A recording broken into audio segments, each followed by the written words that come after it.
On se retrouve pour la suite de cette émission spéciale du MOSI ici à Aix dans le cadre de l'université d'été de l'internationalisation des entreprises dont le MOSI est partenaire. Et pendant 2 jours, on parle internationalisation évidemment et surtout performance. C'est le thème de ces 2 jours. Et pour en parler cette fois, nous avons la chance d'avoir avec nous Yvon Martinet. Merci beaucoup d'être ici. Yvon Martinet est avocat. Il est président de DS Avocats et du groupe DS, qui est un groupe d'avocats spécialisés sur les questions d'internationalisation, présent dans de nombreux pays dans le monde, même si son siège et sa base est en France.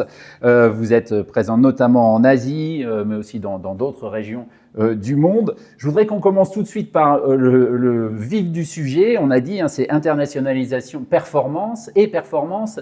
Il y a souvent un peu ce préjugé que les entreprises, ou cette idée reçue, je sais, vous allez me dire si c'est le cas ou pas, que les entreprises françaises sont non seulement un peu timides à l'internationalisation par rapport à leurs compétitrices italiennes, allemandes, mais aussi pas forcément très performantes de ce point de vue-là. Qu'est-ce qui fait, de votre point de vue à vous d'avocat qui avez accompagné des dizaines, des centaines d'entreprises à l'international, qu'est-ce qui fait la performance d'une entreprise à l'international? Vous avez 30 secondes pour cette question qui en mériterait sans doute 1h30. C'est une idée reçue, effectivement, de dire que les entreprises françaises ne sont pas performantes à l'international. C'est même impensif, on va dire. Les choses ont énormément changé. Nous, on les a vues changer. Nous sommes nous-mêmes une entreprise du droit qui s'est internationalisée, donc on peut estimer que nous n'étions pas performants et que nous le sommes devenus.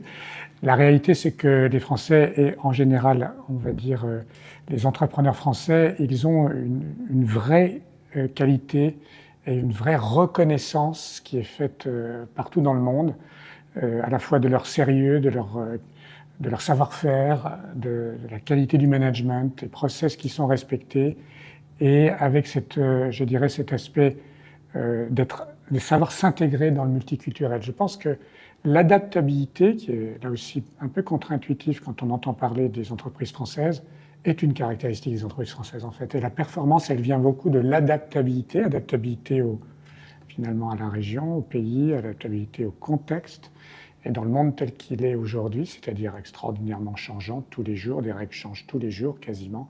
C'est la principale caractéristique de la performance, c'est d'être adaptable en fait.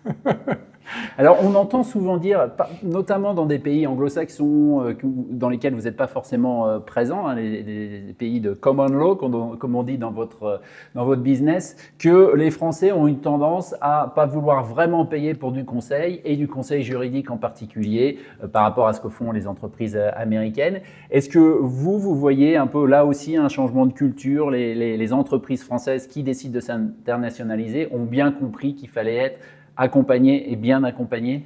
C'est vrai que c'est là aussi une des idées reçues, et effectivement c'est une idée reçue, ce n'est plus la réalité. L'accompagnement par évidemment ce qu'on peut appeler l'infrastructure de l'infrastructure, qui est le droit, c'est devenu un prérequis. Être accompagné effectivement dans cette internationalisation par des contrats qui sont revus, qui sont sûrs, qui sont évidemment adaptés en fonction des évolutions, des contextes, c'est une réalité. Et la valeur ajoutée du droit dans la stratégie globale est une réalité aussi. Donc je pense que là aussi, on est clairement dans un changement, dans une dynamique différente, peut-être d'il y a 20 ans, d'il y a une quinzaine d'années. Et puis il y a aussi l'idée que ce droit, celui que nous on porte, c'est-à-dire le droit civil, le droit continental, qui est un droit écrit, c'est un droit qui n'est pas un droit de juge, qui n'est pas un droit de jurisprudence, qui est un droit plus stable, eh bien il est tout aussi business-friendly que ne l'est la common law, et malgré, on va dire, une vingtaine d'années de lobby via la Banque mondiale sur le fait que la common law est beaucoup plus business-friendly que le code civil ou le droit civil, le droit continental, j'ai l'impression que c'est aussi une idée reçue qui est en train d'être combattue dans la vraie vie, et le droit civil gagne du terrain dans les contrats internationaux, dans certaines, si je puis dire, institutions, même du monde financier. Là, on est rentré dans la guerre de religion du droit.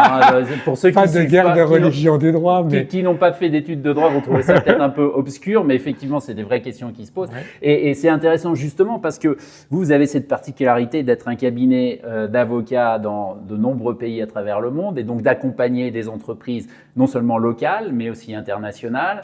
Ouais. Pourquoi les clients français vont aller aller vers vous, ou certains de vos concurrents, vous n'êtes évidemment pas les seuls, mais vers vous avec cet ADN très international, plutôt que dire moi je m'installe à Singapour, je vais prendre un avocat de Singapour qui ne fait que ça, qui connaît ça. Est-ce que là, il y a à un moment, une entreprise fait un choix ou un autre en fonction de certains critères ou... En fait, l'entreprise va nous choisir comme intégrateur, va nous choisir comme, on va dire, son conseil global, d'accompagnement global sur la stratégie globale. Et nous travaillerons systématiquement, quel que soit le pays, quel que soit, on va dire, le contexte, avec des avocats locaux. Le droit est très, très local, par essence. Et il est par ailleurs, on va dire, dans les méthodes, dans l'organisation et dans tout ce qu'on pourrait appeler la mise en place de la stratégie, il est un élément de la stratégie. Donc on a les deux. On a un avocat intégrateur, ça peut être des avocats ou un des cabinets du groupe, et puis des avocats locaux.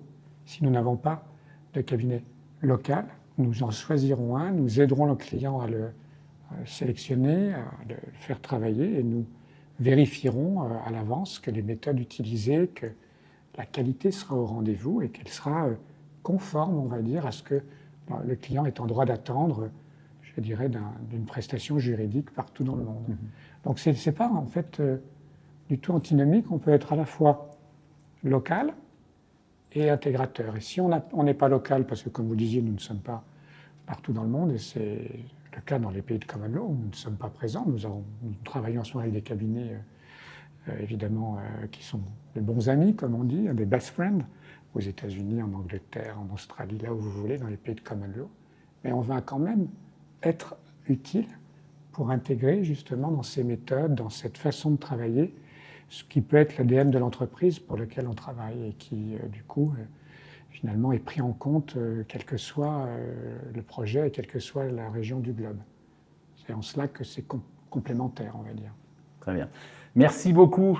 Merci Yvon Martinet de nous avoir consacré ces quelques minutes. Merci. On se retrouve très bientôt pour d'autres interviews dans le cadre de cette université d'été de l'internationalisation des entreprises ici à Aix-en-Provence.